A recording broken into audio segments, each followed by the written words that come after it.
The Virginia Cable Telecommunications Association and your local cable provider presents Cable Reports.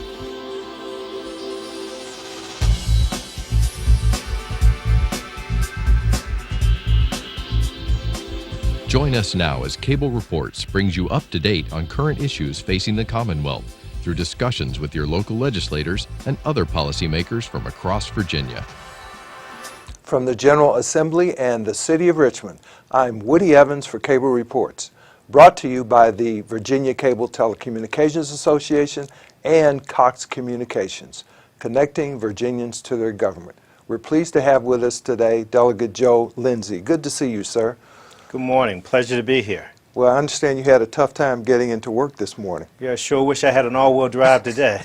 We have a little weather outside. A lot of snow. Good. At least 8 inches. Well, what about your district? How are things going on back home? Well, it's the 90th House District, which is the southeastern part of Norfolk and the most western part of Virginia Beach. There's a good blanketing of snow there also, but not to the accumulation as that which we have here in Richmond today. Now, what kind of constituency do you have? I know you have about 85,000 constituents, I believe. How diverse is that constituency? Pretty diverse. The voting age ranges probably from 18 to 65. The core group of voters are in that range of 55 to 65. Middle class and lower economic strata for the most part. And this is your first venture into politics. Tell us how you got involved and what prompted you to run for the House of Delegates. It is, I can tell you, the most immense pleasure to serve the citizens of Norfolk and Virginia Beach. I've been a trial lawyer for 30 years. I was a substitute judge for the last 15 years.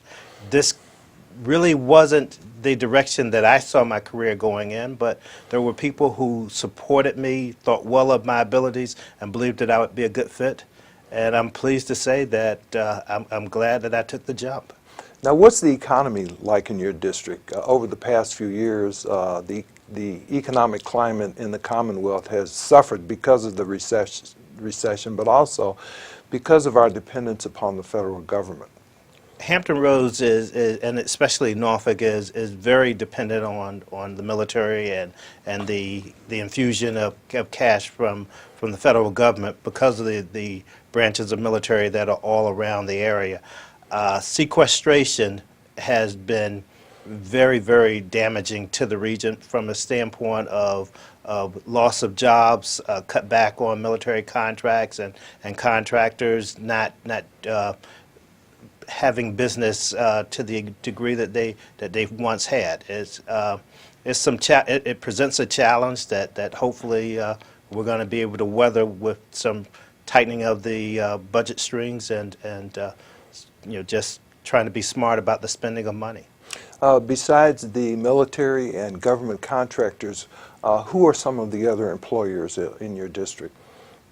In my district, in my city specifically, the Bower Power Plant, Bower Compressor Plant has just opened. It is a major cash cow for the area. The challenge, however, is that we've got to have workforce development so that there are more persons who live right there who will be working in those plants. But you've got Bower, you've got of course the Navy, and federal facilities, and then you've got to remember that the downtown area of Norfolk is a commercial region, so a lot of businesses, a lot of large law firms.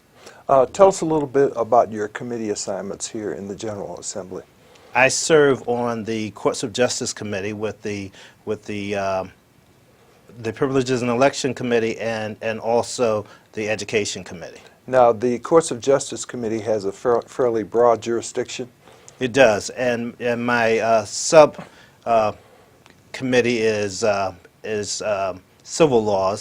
So we do a lot in terms of looking at the laws that are being proposed that are civil in nature, and we also are involved in the appointment of judges throughout the region. So your background and expertise as an attorney and as a substitute judge really help you on that committee. I would say so. I've been a practicing attorney for 30 years. I continue to do that. That's my full-time job, when I'm not in the session. I served as a substitute judge for the last 15 years. So you see a lot of things that your experiences, give you some valid perspective in how to address. And of course, the Privileges and Elections Committee, as I understand it, is the oldest standing committee in the House of Delegates, and of course, a lot of very interesting legislation comes through that committee as well. Absolutely. It is, a great privilege to serve on that committee. It, many times over is that committee where you have the more dicier issues that come through the General Assembly, things about the propriety of someone standing as an elected official, things of that sort. Also, absentee voting, for example, comes before that committee, voter ID laws and things of that nature as well. That is correct. And I will tell you, anyone who thinks that being on the committee makes it easier to pass legislation, not necessarily so. Specifically, I had advocated the ideal that we shouldn't be looking at, in terms of voter ID, we shouldn't be looking at expired identifications as not being something that could be utilized. The committee sees differently, and that was just not something we were successful in getting through this time. Give us an idea of the nature of the debate in terms of that subject you just mentioned, the identifications which may have expired, which are no longer valid. A good number of my constituents are older Virginians, and the challenge of having to have current identifications, many of them no longer even drive. So it's the case that they may have an identification, or in most instances they have an identification, but it's not always a current driver's license, such as what be the case for the younger voters in the area. So I advocate the position that simply because the license is expired does not mean that you're no longer that person. And it's interesting because the law says that if you have a college identification, that there is no expiration. So it could be used even though it may be 30 years old and you not look like that picture or that individual at all anymore. But yet with driver's licenses, they don't want you to be able to use it if it's expired more than 12 months. I just find it difficult to make sense of that proposition. Well, I take it that's an issue you will continue to pursue because it's your first effort at changing that. Well, one of the things that I absolutely love about this process is it's a give and take, and we try to get each other to see the points that we're trying to make, and we'll continue to do that. One of the issues that continues to come before Privileges and Elections relates to the creation of some type of bipartisan commission. I assume that's a subject area that has been discussed. It has and it has not. It has been discussed from a standpoint of the experts weighing in on the propriety and benefit of a bipartisan effort. But from a standpoint of advanced legislation that has, really sailed through, there's been nothing of that sort. Now, I believe you have some legislation that you pursued regarding the use of body cameras by law enforcement. Talk to us about that. Correct. The general consensus and the expert reports all suggest that incidents of violence, whether it's a citizen towards a police officer or incidents of claims of excessive force from a police officer towards a citizen, go down immensely when there are body cameras in play. Not just that, but the decision-making process when the matter is before the court is easier when there's a videotape or an audio tape that speaks to the incident, independent of that which is being said by the involved officer or the involved defendant. So I see it as a win-win proposition for all parties involved. My own area, Norfolk, has just recently employed body cameras and as a pilot project, and we now have 300 of them in force right now. So what was the nature of the debate? Who opposed your initiative and why? It's interesting that there was not opposition from the Sheriff's Association or law enforcement, there is interest in body cameras.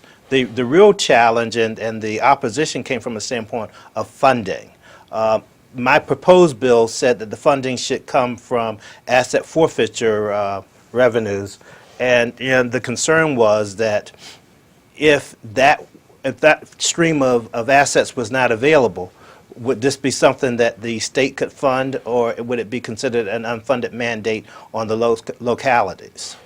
So is that something that you anticipate pursuing again next year in hopes of resolving the question of funding?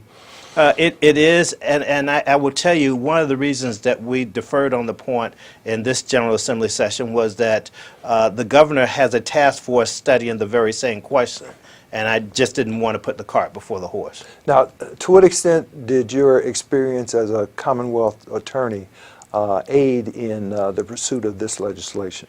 Well, I've had the benefit of being a judge trying the cases. I've had the benefit of being a prosecutor prosecuting cases, being a defense attorney who has advocated for the accused. So I believe that I see it from all sides. It's not a situation where I see any downside to body cameras. As a matter of fact, I see nothing but upside. Now, what about another piece of legislation you pursued, and that deals with profiling and statistics in regard to profiling? Yeah, that was a situation where it was folded into the body camera initiative and the study by the governor's office. The whole ideal is that there are a great number of first responders who are out there doing their job and doing their job to the best they can. That small, minute portion of bad apples that makes it look bad for all involved. And this is to engender public confidence. Now, how important is the subcommittee process? I understand that's where the bulk of the work is done, and if you don't do your work, then the chances at full committee are slim and none. I would say that you're absolutely correct. That's where the work is done from a standpoint of the legislation that's being advanced and from a standpoint of being able to make a difference in terms of the legislative initiatives. Now, what about your work on the Education Committee? I'm sure that that committee brings a lot of new learning for you, cries from constituents as well. Oh, absolutely. I've had the pleasure of being on the Education Committee with a subcommittee being Higher Ed, and having formerly served on the board of Tidewater Community College, it gives me a keen insight as to the financial issues, the educational initiatives. One of the things that we were successful in passing through the General Assembly this term dealt with members of the military getting credits in community college. And I see that as quite beneficial, not just for my city, my region, but likewise for the military members who are throughout the Commonwealth. So in other words, if a medic returns from a theater of war, he or she obviously has garnered quite a bit of experience in terms of attending to the injured and wounded, that person can get credit for that work experience? Absolutely. And what other kind of programs? I think there was a grant opportunity program for veterans that you were sponsoring as well. Yeah.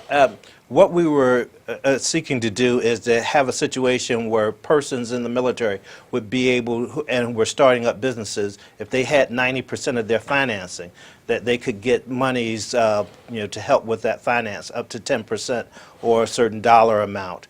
That legislation got wrapped up in an initiative that's already underway, where there's a pilot project of the General Assembly where $1 million has been earmarked to help with veteran training and veteran entrepreneurship. And of course, you must have a lot of veterans who are residents of your district, and Virginia has a V3 program. Virginia values veterans. Talk to us about how important those veterans are. Well, when you've got a situation where these people jump up and make the ultimate sacrifice, or run the risk of making the ultimate sacrifice, give up their time, take time away from the rearing of their children, time away from home and family, and they're there serving at the drop of a dime.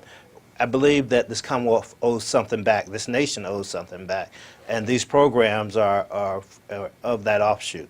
And I understand there's a budget amendment this year that will create a new Veteran Service Center in the Hampton Roads area as well as Northern Virginia. Correct. And I would say that it's a long time coming, but it's going to be a great opportunity. With much that is in the news about the lack of care, for our veterans, this is a way that we're absolutely in a concrete fashion saying that we value their service. Talk to us about some of the critical transportation needs in your district. We often hear about what's going on in Northern Virginia, but we understand how important the needs are in the Hampton Roads area as well. Yeah,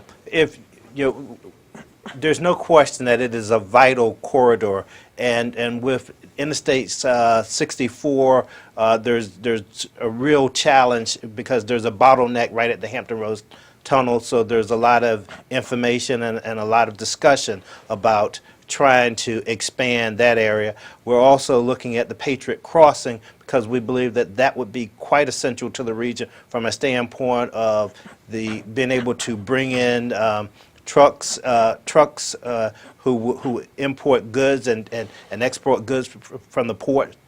That would be vital. And then we've got to look at this situation of just road repair. Now talk to us a little bit more about the importance of the Port of Virginia. As I understand it, that port is critical. It's one of the few ports on the eastern seaboard that will be able to handle these post-Panamax ships.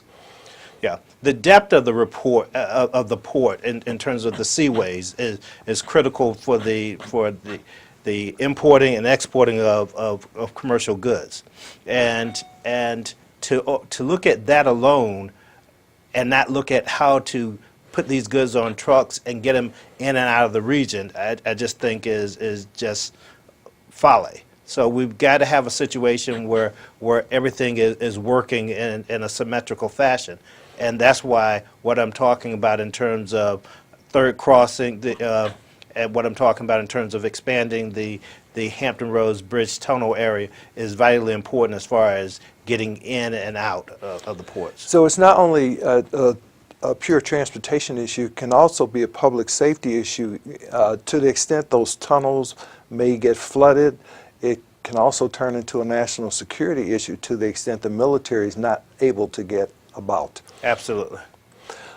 Turning our view towards education, what are you hearing from your constituents about the standards of learning, for example, that are still being tweaked here in Richmond?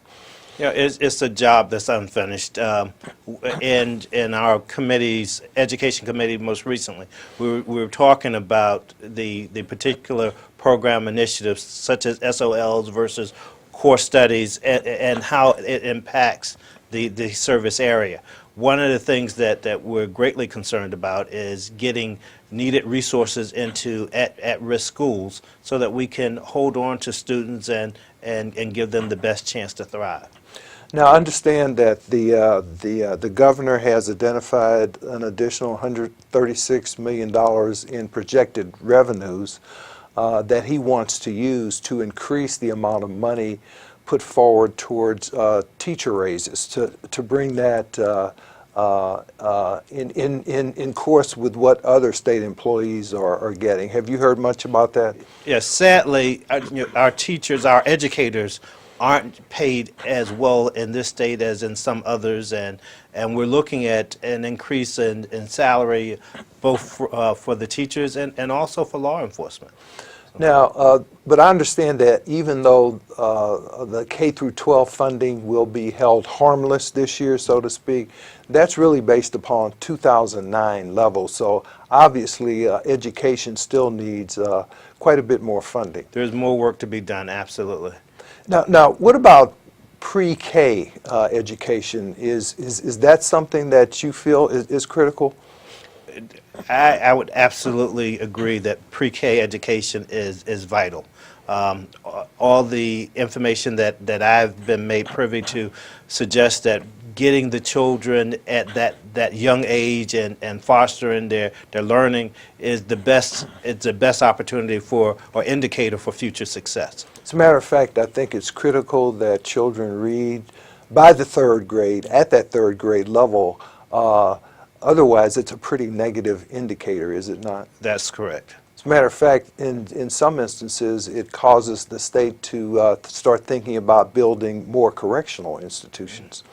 Well, while it's not necessarily, seen as a correlation between the two, there's no question that when you look at the criminal defendants that go through the system later in life, many of them fail to thrive educationally earlier in life. Now, during your campaign, or since you've been here in Richmond, do you continue to hear anything about this grading school districts from A to F, which I think is dead this session as a result of some legislation, as well as the ability of the state to take over a failing school? Each of those initiatives have come and gone during this legislative session. I think there's some good value to the debate, but I think when you play the process through, it's just not a situation that we can blanketly apply on all schools. Now, you had mentioned, excuse me, Tidewater Community College. It's a great community college. Talk to us about the importance of that to your constituents. Well, without the thriving community college system, many people would not be able to get college educations. You've got people who are going through four-year colleges and coming out 100,000 plus in debt. The community college system affords an opportunity for training, for workforce development, and it translates over to four-year institutions in many instances. The technical skills are very well suited for many of the jobs of the 21st century, and the educational opportunities in the other disciplines are such that transfer over into four-year institutions, and you save immensely. So they provide a lot of opportunities for the student, be he or she a young person or an adult, the ability to concentrate on science, technology, engineering, math, or health, to get a certificate as a member of a trade, or to continue on to one of our institutions of higher learning. Exactly. Now, talk to us about those institutions of higher learning that may be in your district. We have Virginia Wesleyan, Norfolk State University. Old Dominion is in Norfolk, but not in my legislative district. And these are and then Tidewater Community College, of course, they have the Norfolk campus, Portsmouth, Chesapeake, Virginia Beach, Suffolk. So all of those service Hampton Roads. And of course, those institutions of higher learning have increased tuition over the last few years. I understand there are a couple of pieces of legislation that you may be familiar with. One by the House Majority Leader, Kirk Cox, which would place a cap on the fees, especially those fees related to athletics. Another piece of legislation would call for a flat fee, a no-frills kind of college education. Can you speak to those? Sure. As it relates to Delegate Cox's bill, the whole ideal behind it, and you're right, the whole ideal behind it is that in many respects, the institutions have saddled the students with a great deal of debt in terms of the fees. And they use these fees to generate money for the college programs, especially the athletic programs. So by putting a cap on it, it's seen as saving or benefiting the students so that they're not overly burdened with the financial issues. The major institutions such as Virginia Tech and UVA, William and Mary, it doesn't seem as problematic, but the smaller institutions have said that fees are a way of balancing the budget, and so we've got that challenge. The bill that you speak of that relates to this ideal of just simply having the number that we were using was a $4,000 a year education, so that ideally, after a four-year period, with the education that we're proposing through both internet and and in-class services, that it's a situation where we would envision people being able to get a degree for $16,000, a four-year degree. Now, another major issue that's been with us this year and was with us last year as a result of the unfortunate circumstances that our former governor found himself in relates to ethics reform. There's a perception by the public that something needs to be done. There are a number of proposals that have come out, both of the Senate and the House. Where do you think things will come out? I think that what's going to wind up happening is that we're going to self-govern, and that the expectation is that there's going to be a $100 limit on any gifts that you can receive from a lobbyist. That seems to be something that's going to sell through both houses. And of course, defining terms within the context of that gift ban is important. For example, who is a close personal friend, who is a relative, and also determining the difference between a tangible or an intangible gift, or things that you're discussing as well, as I understand. All of those things are on the table. In one sense, taking you out to dinner and having a cap of $100, but allowing you to go to a golf outing where a lobbyist may pay $5,000 is, I think, a thing of the past. And I think that there's also another element that's been suggested, the creation of an ethics commission where members of the General Assembly can seek advice and counsel from. Is that something that's likely to happen? It has not taken flight this legislative session, but it's certainly something that continues to be talked about. The goal, at least initially, has been to allow us to address the problem head on, and I think that's been something that's a challenge that we've been up to facing. So what's been your biggest surprise here? Well, I would have thought that having served as a substitute judge for 15 years, that being a lawyer for 30 years, that it would be just an easy fit. But the thought process, the way that the competing interests come together and battle for legislation, and then the fact that you've got to remember that there is the House side that's taking things through a legislative process, there's the Senate side, and what it does is it makes for a very, I guess the learning curve is shorter because of my past experience, but it's not an organized way of thinking from a sense of what I consider organized thinking. Thank you for being here, Delegate Joe Lindsey. Thank you so much for having me. Thank you for watching Cable Reports, brought to you by the Virginia Cable Telecommunications Association and Cox Communications, connecting Virginians to their government. Until next time, I'm Woody Evans. Mm-hmm.